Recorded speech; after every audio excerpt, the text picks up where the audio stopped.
An balima an ka foli bɛ se aw bɛɛ lajɛlen ma aw fɛn fɛn bɛ ko nin wagati kɛrɛnkɛrɛnnen kɔnɔna la a bɛ k'an filɛ an ka téléso sanfɛ n'o bɛ wele ko Tropic TV ani an ka page Facebook fana n'o ye RTFM ye k'aw ladɔnniya k'a fɔ ko nin wagati kɛrɛnkɛrɛnnen na an bɛ Tabakɔrɔ extension sud la Tabakɔrɔ extension sud la ni mɔgɔ minnu bɛ yen nɔ k'a fɔ ko hakili b'a la wagati kɛra yen so dɔw kun cili ko fɔra mun so bɛ taa hectare caman na bi kɔni an wulila ka na se yen nɔ ka d'a kan ko sera yɔrɔ la yɔrɔ min bɛ yen bi ni a kuma a bɛ bɛɛ de da kɔnɔ toute la ville en parle donc o hukumu kɔnɔ Tropic TV ani an ka RTFM an wulila ka na se kɛnɛ kan pour que an ka se ka na an balima minnu bɛ yen nɔ n'olu sigiyɔrɔ bɛnnen don Tabakɔrɔ extension sud yɛrɛ ma an n'u ka se ka kuma ɲɔgɔnya u k'a fɔ an ɲɛna ko in yɛrɛ a daminɛna cogo di ko in a bɛ yɔrɔ jɔn na bi fo ka taa se tuguni ko in yɛrɛ fana a laban yɔrɔ ye mun ye ani tuguni olu yɛrɛ fana ka laɲini fana ye mun ye ko in kɔnɔna la association min y'an wele ani o membres de filɛ nin ye ɲɔgɔn fɛ an bɛna gɛrɛ u la ni association bɛ wele ko ADNS ADNS mun don u bɛna u da don la ka o ɲɛfɔ an ɲɛna donc sisan ani maa fɔlɔ min bɛna taa o ye Tabakɔrɔ extension sud ale yɛrɛ alimami ye an bɛna an ka kuma dakun fɔlɔ di ale ma ale ka se ka bisimilali kɛ an ka kɛnɛ dayɛlɛn ka sɔrɔ ka don baaraw kɔnɔna la alimami anu la n b'a anu la i tɔgɔ ni jamu ne tɔgɔ Yusuf Togo ne ye Tabakɔrɔ imami ye yɔrɔ min bi sisan gɛlɛya bɛ o gouvernement ye gɛlɛya ta ka yɔrɔ min sɛgɛrɛ ne y'o yɔrɔ alimami aw nanbaga bɛɛ lajɛlen fo a ye bisimila aw wulila aw sen kɔrɔ ka kɔnɔkɔrɔ ka na anw ka kɛnɛ kɔnɔ yan ka na an ka yɔrɔ la yan bi an bɛ aw fo ka barika da ka d'a kan gɛlɛya min bɛ anw kan bi ko dogolen tɛ bɛɛ lajɛlen b'a kalama mais ka wuli ka na ko yɛrɛ ye kɛnɛ kan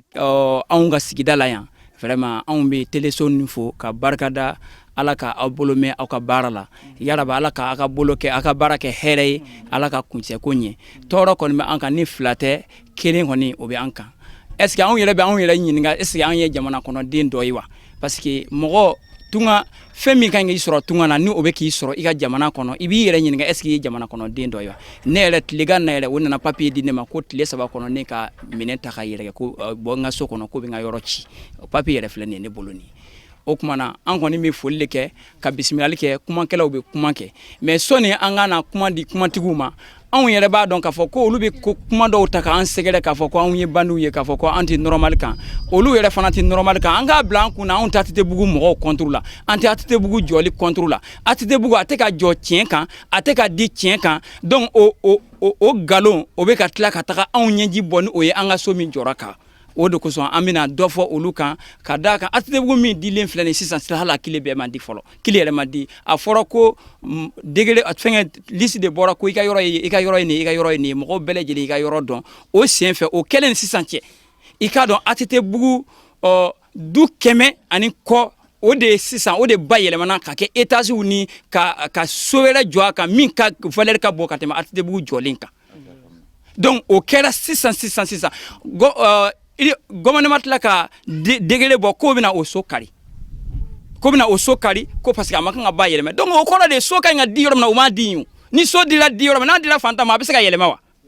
a tɛ se ka yɛlɛmɛ donc o kɔrɔ a tɛ ka di tiɲɛ kan wa a tɛ ka jɔ tiɲɛ kan o tɔɔrɔ de bɛ anw kan n'ala sɔnna an ka kumakɛlaw bɛ kuma o ko kan donc ne ta ye bisimilali ye a nana o nali diyara an ye a bonyana an ma yarabi aw k'an ka kuma lase yɔrɔ la a kan ka se yɔrɔ min na anw tɔɲɔlen don a ye bisimila salamu aleykum warahmatulahi alimami ka kuma kɔfɛ an bɛna tila ka se an fa dɔ ma ale bɛna i da don yɔrɔ in yɛrɛ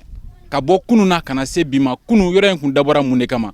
ani cogo di an nana se nin wagati ma an fa ale bɛna a da don la sisan nɔ ka o ɲɛfɔ Tropic TV filɛbagaw aw bɛɛ lajɛlen yaasa aw bɛ se ka faamuyali kɛ. Ne tɔgɔ ye Zumana Jakite ne ye école karamɔgɔ ye n bɛ retraite la yan nɔ ne bɛ min fɔ aw ye c'est que yan problème bɛɛ daminɛna depuis 2009 alors ATT bugu bɔlen Yirimajɔ u nana k'u bɛna Tabakɔrɔ jɔ u y'a daminɛ Segu sira la ka jigin degré fɔlɔfɔlɔ dɔ bɔra k'o ye degré 2009 o dan bɛ yen nɔ bɛɛ b'o dan yɔrɔ dɔn u tilalen o kɛnɛ la u tilala ka degré dɔ bɔ 2011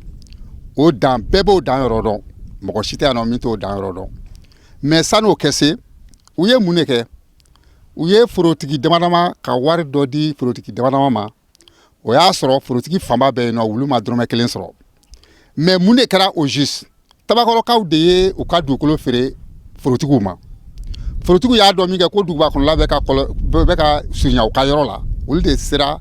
kati cercle mɔgɔw ma ani Kalabankɔrɔ mairie mɔgɔw ma alors olu de jɛra ka na yɔrɔ nin ka morceler k'a feere mɔgɔw ma kati domaine a papier b'an bolo Kalabankɔrɔ mairie a papier b'an bolo papier dɔw bɛ an bolo yan nɔ o y'a sɔrɔ hali ma tila yirimajɔ jɔ la depuis 2005 2006 2007 2008 2009 2010 2011 fo kana se o ma katikaw ni Kalabankɔrɔkaw bɛ k'a feere légalement u bɛ ka min fɔ ko Goyita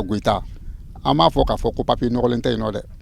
ne yɛrɛ kɔni ne ka jate yɛrɛ la hali n'i taara ACI la papier nɔgɔlen bɛ yen nɔ mais yan papier fanba bɛɛ dira normalement mɔgɔw y'a ta normalement c'est enregistré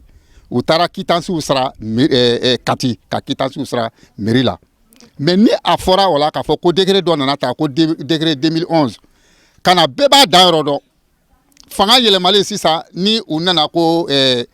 000 logements ko IBK ko k'a bɛna 20 000 logements jɔ u sina ko décret 2011 ta k'o ba yɛlɛma k'o ta ka a bɔ Ɲamanana ka taa Muntugula ka taa Jatula ka taa Ɲama Sirakɔrɔ ani ka taa fo Senu 2011 ni danyɔrɔ ye sinaw ka kuruba kɔfɛ 30 mètres min bɔla ni Boboyi nana ni quartier kelen de don ni quartier kelen don Boboyi nana 30 mètres min bɔ Tabakɔrɔ yan nɔ 2011 dan de y'o ye an bɛɛ y'an ka terrain san yan nɔ an si t'a dɔn k'a fɔ ko ATTB ko bɛna se yan nɔ an si t'a dɔn donc u nana o la ko k'a ta Bamakɔ la ko ka taa bila Muntugula la ka taa bila Jatula ka taa bila Sirakɔrɔ la k'u y'o bɛɛ ta 1103 hectares et n bɛna fɛn dɔ f'aw ye ani urbanisme mɔgɔ dɔw yɛrɛ kumana olu ko u nana ka na yɔrɔ yira bailleurs de fonds la k'olu ko ma ko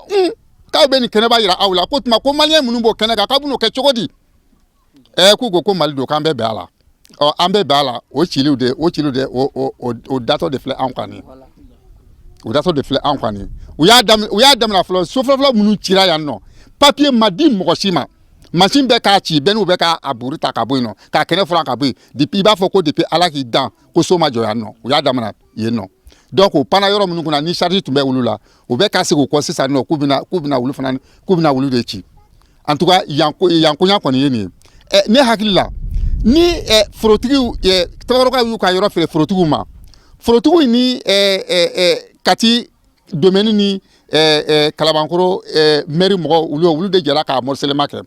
mais ni gouvernement ko k'a bɛna o yɔrɔ ta mun bɛ est ce que forotigiw ɲinbɔ o ko la tuguni wa ni namara tɛ u y'a feere mɔgɔ minnu ma wari minɛna mɔgɔ minnu na ne hakili la gouvernement ni olu de kan ka négocier u ko non k'u ni forotigiw négociera forotigiw bɛ yan nɔ a ka ca témoignage bɛ yen nɔ clair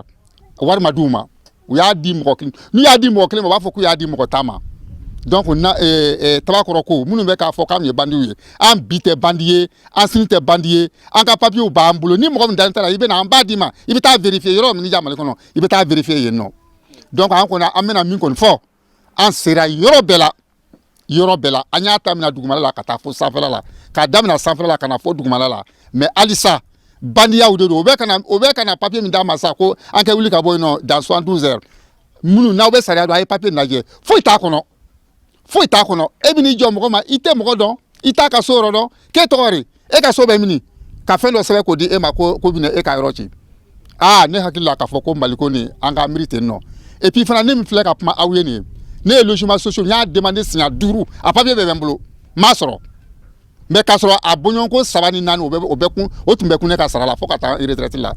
an ye sɛgɛn mun kɛ ka na fɛn min jɔ an yɛrɛ ka dugukolo sannen kan légalement n'a fɔra bi ko ATTB bɛna o minɛ anw na k'an ka so ci k'a ci ko gouvernement de bɛna so jɔ bɛɛ ye ko o hakilina ye ko maliyɛn bɛɛ kɛ so sɔrɔ mais kana maliyɛn dɔw ka so ci k'u bɛna o di mɔgɔ wɛrɛ ma a tɛna kɛ yɔrɔ wɛrɛ ye bagan mara yɔrɔ ni a bɛ yafa ma sunkuruba kɛ yɔrɔ ni fɛnw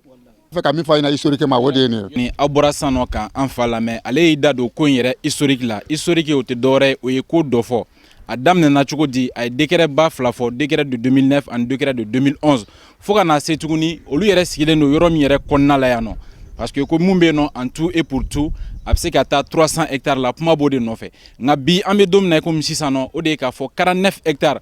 olu sigilen no mun kɔnɔna la o de kuma bɛ bɛɛ da bi toute la ville en parle o de kama an wulila ka na k'a fɔ ko Tropic TV filɛbagaw an bɛ aw labɔ nin kalama aw ka se k'a dɔn gɛlɛya mun bɛ yen nɔ ni o bɛ an balimaw kan u ka se k'a ɲɛfɔ an ka faamuyali kɛ an bɛ taa n'an ka baaraw ye dɔɔni dɔɔni tuguni dɔfɔw fana fɔlen kɔfɛ an bɛna tila ka se ADNS yɛrɛ a ɲɛmaaba mun bɛ wele ko a président ale yɛrɛ fana bɛ na i da don état des lieux la o ti dɔwɛrɛ ye ko yɛrɛ bɛ yɔrɔ jɔn nin wagati yɛrɛ la. Ne ye Isiaka Bengali ye, ne ye ADNS président ye. ADNS ye association de ye min dabɔlen don Tabakɔrɔ développement kama. Donc an b'a fɔ ADNS, association pour le développement de Tabakɔrɔ extension sud. Bon i ye ɲininka o la o diyara n ye. Komi an ka cɛkɔrɔba bɔra k'a fɔ cogo min na ni décret fila ye vraiment a problème bɛ anw da la bi parce que an y'an ka yɔrɔ sɔrɔ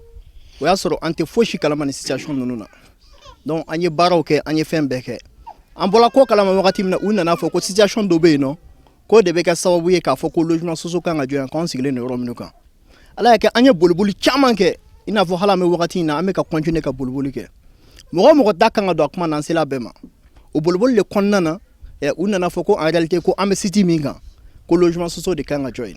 urbanisme ye information di an ma k'a fɔ logement social kan ka jɔ yen nɔ ensuite ko o ye yɔrɔ san ko a attribué la OMH la ko logement social kan ka jɔ a kɛnɛw kan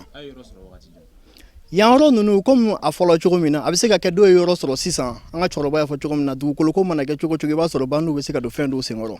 mais yan nɔ ko papier kolon tɛ yen nɔ an tɛ se k'o fɔ mais yan papier tilan bɛɛ ye papier ɲumanw ye morcellement ninnu bɔra depuis 2005 ka na fɔ 2010 yɔrɔ ninnu na ka taa 2005 na 2006 2007 2008 fo 2010 yan morcellement ninnu kɛla a papier tilan bɛɛ ye o de ye n'i ye min papier ye k'a fɔ ko c'est récent peut-être a tigi tun y'a san a taara transfert kɛ nin wagati in na o bɛ se ka k'a ko c'est récent sinon i b'a sɔrɔ a bɛɛ ye papier kɔrɔw ye en réalité an ka boliboli kɔnɔna na 2014 yɔrɔ ninnu de la non 2014 problème kun fɔlɔ daminɛna donc an y'a essayé ka boliboli kɛ donc 2016 a ko tension a fanga bonyana kosɛbɛ donc an sel'u ma k'a yira la k'a fɔ bon ni a ma ɲɛ k'a fɔ ko logement social bɛ yen nɔ k'o kan ka jɔ yan nɔ ala yɛrɛ y'a kɛ an sera OMH directeur ma ko u ka laɲini de ye ko u ka laɲini tɛ yɔrɔ si ye komi olu ka laɲini de ye maliyɛn bɛɛ bɛ se ka so sɔrɔ cogo min na an ko mais anw ye aw ka baara nɔgɔya aw bolo déjà d'autant plus que so dɔ bɛ anw bolo komi a ko aw bɛna logement social de jɔ ni o de ye aw ka laɲini ye donc anw sigilen don minnu ye papier di anw ma ni a ko olu ka papier man ɲi donc an bɛ se ka solution jumɛn sɔrɔ a la pour que an bɛ se ka don anw yɛrɛ fana bɛ se ka don plan kɔnɔ cogo min na baara bɛ nɔgɔya donc an ye proposition caman kɛ u ye o cadre kɔnɔna na pour que baaraw bɛ se ka nɔgɔya an bɛɛ lajɛlen bolo min ye ciliko ye o bɛ se ka bɔ a ma ala nana kɛ Bube ka ministériya kɔnɔna na u nana ko f'u kan ka sira dɔw bɔ donc u nana u ye yɔrɔ dɔw ci ka siraw bɔ k'a fɔ k'o ye 30 mètres ye bon sira ko kɔnɔna na mɔgɔ tɛ se ka opposer kosɛbɛ mais u nana n'o cadre de ye ala y'a kɛ u donna fɔ mɔgɔ dɔw kun mais boliboli fanga bonyana u ye situation dɔw ta k'a fɔ k'u bɛ o mɔgɔw sara ni an ma fili bi kɔni an bɛ yɔrɔ min na olu mɔgɔ ninnu u tilan bɛɛ sarala sinon a bɛɛ y'u ka wari sɔrɔ donc hali mètre kelen tala mɔgɔ ka yɔrɔ la u y'a wari di a ma donc u nalen no yɔrɔ tɔ de nɔfɛ sisan k'u b'a tɔ de bɔ yen d'autant plus que yɔrɔ min kun cila u y'a essayé ka disposition ta k'olu wariw sara mais u bɛ na n'o papier kelenw de ye k'a fɔ ko wari dila bɛɛ ma dɔrɔmɛ kelen ma di mɔgɔ si ma nɔ mɔgɔ si ma sara yan nɔ an bɛɛ y'an ka yɔrɔ sɔrɔ légalement an y'an jɔ légalement an sigilen don o sigi de la bon an ye fɛn bɛɛ kɛ olu ka u ka niveau la ko pour que u bɛ se ka disposition ta cogo min na walasa hali ni u bɛ fɛ ka vérification kɛ k'u dalen tɛ anw na hali u ma ni anw ka côté la donc an ye papier sɔrɔ mɔgɔ min bolo u bɛ se ka taa u yɛrɛ b'u ka investigation kɛ min ye Kalabankoro ye ale ni Kati ye comme Kalabankoro sous-préfet ni mairie de papier ninnu di ale ni Kati sous-préfet ni mairie donc yɔrɔ ninnu bɛɛ bɔla Kati ni Kalabankoro de niveau la an bɛ olu ka dugukolo de kan o de ye disposition ta k'a fɔ k'u bɛ taa fo Kulikoro comme an bɛ Kulikoro région de la donc wagati min na ni ciliw nana kɛ gouverneur de ye papier dɔ d'u ma parce que u y'a yir'u la k'a fɔ ko mɔgɔ minnu bɛ yan ko wariw saraliw ye étant donné que mɔgɔ si ka wari ma sara donc ale ye papier dɔ signé ka d'u ma o y'u yamaruya ka na yɔrɔ dɔw ci donc o de kɛla 30 mètres ye jusqu'à ce que u donna mɔgɔw kun donc comme boliboli fanga bonyana u y'olu mɔgɔw ka wariw sara d'autant plus que u y'a dɔn sisan k'a fɔ k'olu mɔgɔw ka wariw ko mɔgɔ si ka wari ma sɔrɔ yan nɔ sisan u nanen don an tɔ kama k'u bɛ yɔrɔ tɔw ci en termes de solution alternative a caman de bɛ yen je crois que service technique dɔ bɛ nin service ninnu bɛɛ la a bɛ urbanisme la a bɛ OMH la i n'a fɔ a bɛ ministère yɛrɛ la cogo min na minnu bɛ se ka solution alternative caman proposer i n'a fɔ anw bɛ min nɔfɛ an ye min da yira u la ni a ma ɲɛ k'a fɔ ko a ko a ye dugukolo de ta ko dugukolo ye aw ta ye c'est vrai la terre appartient à l'État dugukolo bɛɛ de gouvernement ta ye ni gouvernement mago sera a ma a bɛ se ka dilan a bɛ kɛ cogo min na mais ni a ma ɲɛ gouvernement mago sera a ma ko u bɛ yɔrɔ de jɔ a la an ko problème t'a la gouvernement dugukolo tɛ gouvernement tɛ mais alternativement an bɛ se ka dilan cogo min na comme anw ye sow jɔ ka ban anw sigilen don ni plan dɔw de carreaux b'an bolo fɛnw bɛɛ b'an bolo normalement an ka jiw b'an bolo courant bɛ an ka zone kɔnɔna na donc an bɛ se ka fɛɛrɛ k'a la ni dugukolo tɛ an bɛ yɔrɔ jate minɛ an bɛ surface min kan an bɛ hectare da min kan a bɛ lajɛ même s'il faut par mètre carré ni a ma ɲɛ ko an bɛ wari dɔ de sara gouvernement ye an bɛ bɛn o la a bɛ se ka arranger cogo min na i n'a fɔ mɔgɔw bɛ logement sociaux sara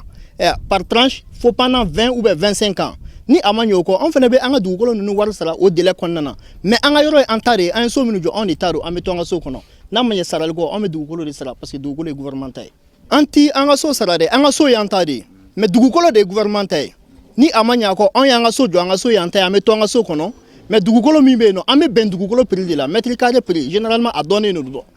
voilà donc an bɛ bɛn dugukolo de kan an bɛ to an ka yɔrɔ kan hali ni a ma ɲɛ an bɛ segin ka dépense wɛrɛ kɛ ka yɔrɔ san donc a bɛ k'i n'a fɔ an bɛ segin ka dugukolo san u bolo malgré que an tun y'a san autorité dɔw bolo déjà a quittance bɛ an bolo a fɛngɛw b'an bolo a bɛɛ sanna quittance ninnu je crois que n'i ye quittance sɔrɔ a wari bɛ taa trésor de kɔnɔ donc ça veut dire que gouvernement de ye dugukolo feere anw ma ni a ma ɲɛ ko gouvernement kelen nana k'ale mago bɛ a la donc problème t'a la an bɛ se ka terrain d'entente sɔrɔ cogo min na jusque là on pɛrɛlen don an bɛ se ka ɲɔgɔn faamuya k'o kɔnɔna la cogo min na je crois que proposition tɛ tɛmɛ nin kan nin kɔni ye anw ka proposition ye an bɛ nin niveau de la. Bon, je crois que an miiri b'a la k'a fɔ ka taa ni ko ye kiri ɲɛkɔrɔ parce que an pɛrɛnnen don fɛn bɛɛ kan pour que an ka kow bɛ se ka nɔgɔya an bolo cogo min na n'i ye hali an ye nin proposition kɛ juste pour que kow bɛ se ka nɔgɔya sinon ka taa ni ko ye kiri kan an pɛrɛnnen don a fɛn bɛɛ kan pour que kow bɛ se ka taa kiri ɲɛkɔrɔ solution b'a to an bɛ se ka to an sigiyɔrɔ la an pɛrɛnnen don a solution bɛɛ kan. nin kun ye ADNS président ka kumakan ye ale y'a yira ka ko kɔnɔ k'a fɔ ko u labɛnnen don fɛn bɛɛ kan yaasa ka se ka nin sɔrɔ n'a fɔra k'u labɛnnen don fɛn bɛɛ kan filɛbagaw ka se k'a faamu o ye k'a fɔ ko ka bɛnkan sɔrɔ u ni OMH cɛ ani jamana yɛrɛ cɛ cogoya min na olu bɛ se ka to u sigida ninnu na hali n'o y'a sɔrɔ bɛnkan dɔw bɛ se ka bila u ni ɲɔgɔn cɛ ko n'o si ma se ka fɛn fana ɲɛ i n'a fɔ an bɛ jamana kun kɔnɔna la walima adamadenw n'aw farala ɲɔgɔn kan yɔrɔ o yɔrɔ la an bɛɛ lajɛlen bɛ mara fɛn dɔ de fɛ mun bɛ wele ko sariya yɛrɛ fana ka kumakan bɛ se ka bɔ nin ko kɔnɔna la tuguni halisa an b'aw ladɔnniya k'a fɔ ko an bɛ Tabakɔrɔ extension sud de la ka kɛ ni yɔrɔ minnu cili ko kuma bɛ senna k'a fɔ ko u bɛna kɛ ATT-Bugu ye kɛrɛnkɛrɛnnenya la an bɛ extension sud min na an bɛ mun kuma la bi n'o kuma bɛ bɛɛ da ni toute la ville en parle u bɛ bɛn 49 hectares de ma association min sigilen bɛ o yɔrɔ la yaasa ka se ka yen yɔrɔ ka a yakubaya ka se k'u ka kɛlɛw kɛ u bɛ se ka to u ka yɔrɔ la cogo min na ani o maaw de bɛ ɲɔgɔn bolo an bɛ segin ka na an bɛnale kuma di an ba min ma o ye k'a fɔ ko nin wagati laban ninnu na an b'a ye k'a fɔ k'an ka finitigilakaw dɔw bɛ yen nɔ olu binna kɛlɛda la kɛrɛnkɛrɛnnenya la Jokolo Samake ale tun ye gendarme ye ale yɛrɛ tora la ale bamuso yɛrɛ sigilen don yɔrɔ in na yan nɔ bi an bɛ ka kuma u fɛ wagati min na papier nana di olu ma yaasa u bɛ sigilen don yɔrɔ min na u ka se ka bɔ yen nɔ an bɛna ka na an ka gɛrɛ a yɛrɛ la mun bɛ a yɛrɛ fɛ a ka se ka o fɔ an ɲɛna ka kɛ ni gɛlɛya mun bɛ u yɛrɛ kan. awɔ ne tɔgɔ Umu Danbɛlɛ u ko k'u bɛna yɔrɔw de ci a yɔrɔ ci ni kɔni tiɲɛna a tɛ an fɛ ko ye sabu sisan na bɛɛ dusukun kaminen don min kɛra a ma dogo maa si la bɛɛ bɔra a kalama n'a fɔra an b'o sigi la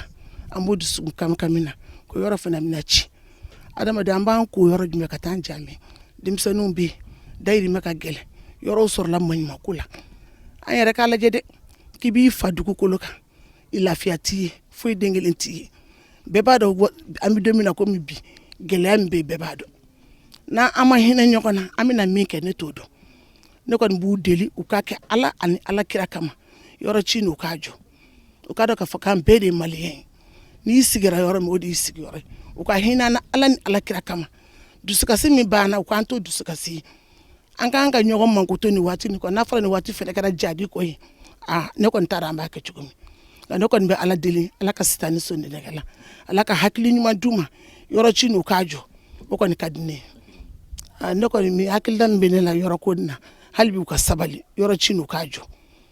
yɔrɔ ci n'u k'a jɔ ala ye dusukasi min d'an ma an ka t'o dusukasi la ka na kɛ dusukasi fila ye o kɔni ka gɛlɛn ne ma filiyatɔ bɛ taa ka filiya sigi min m'a ye o u ka sabali o de kɔni ka di ne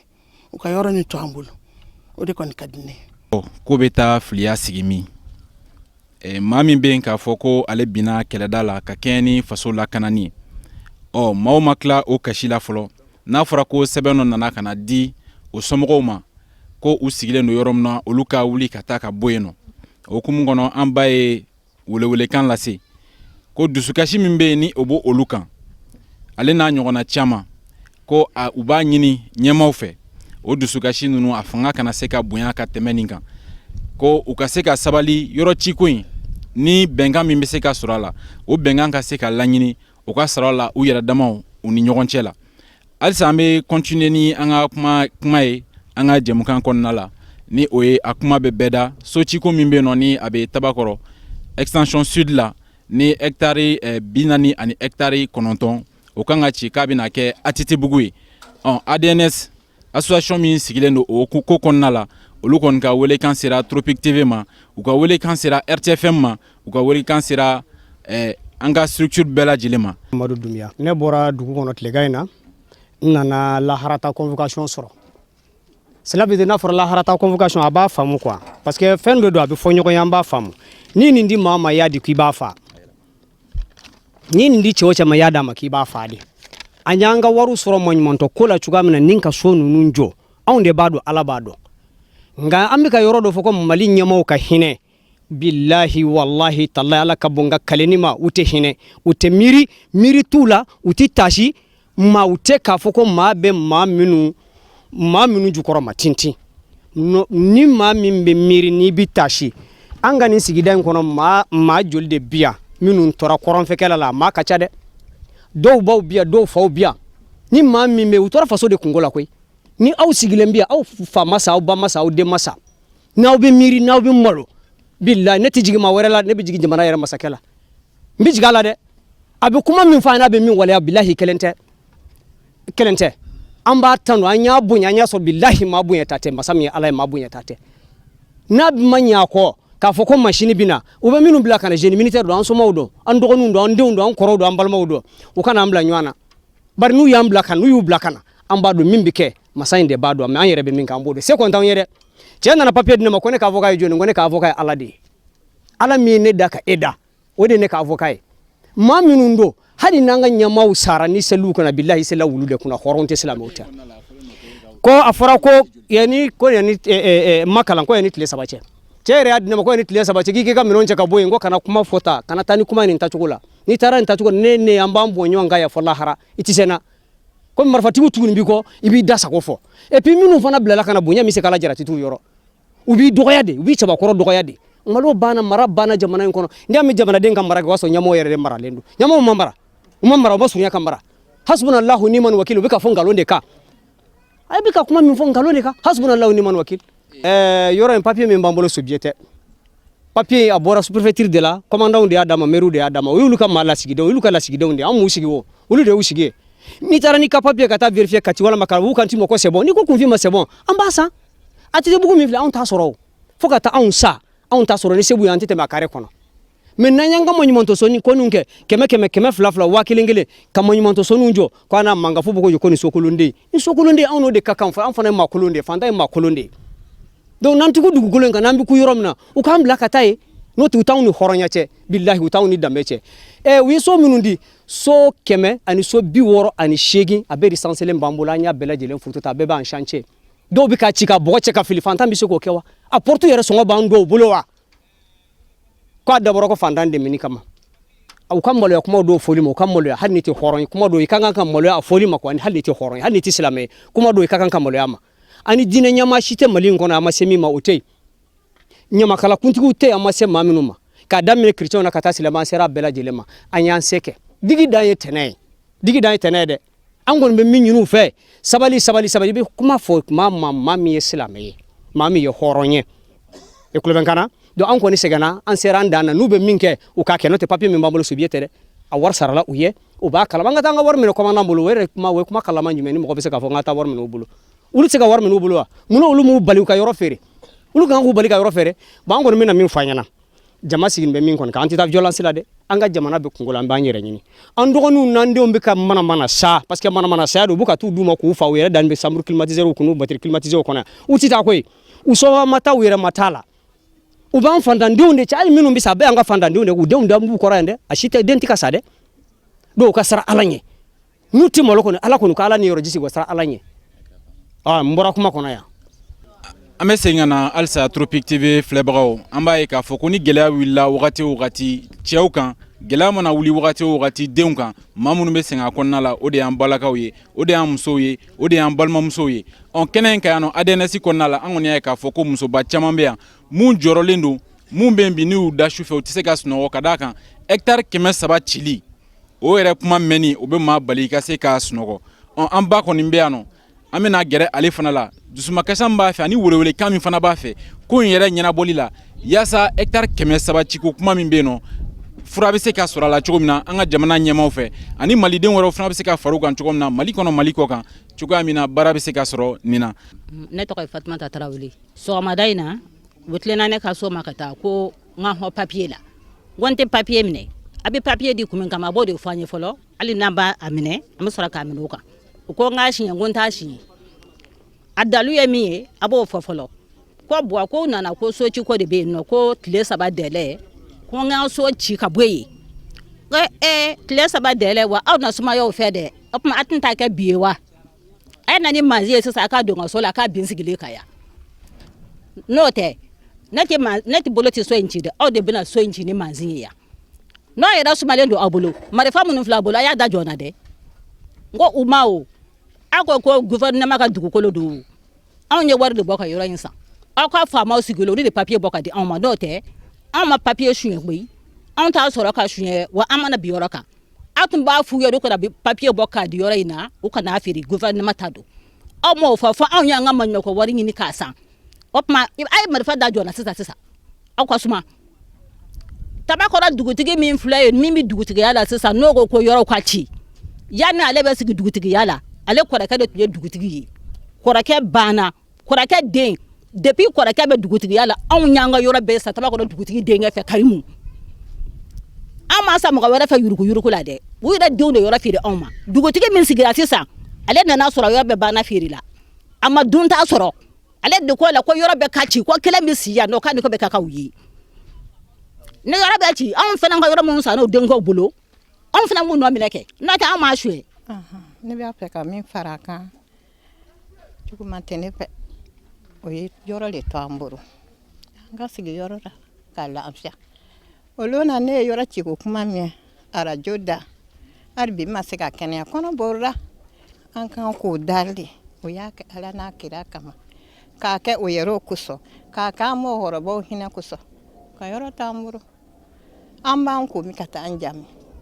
ko yɔrɔ t'an na ja yɔrɔ t'an na an b'a kɛ cogo di bi y'a lɔ hami ma ɲi mɔgɔkɔrɔba ma hami ye mɔgɔkɔrɔba ta saya le ne ye kuma nin mɛn kɔnɔ borora hali bi kɔnɔ ma jɔ n yɛrɛ ma kɛnɛya bere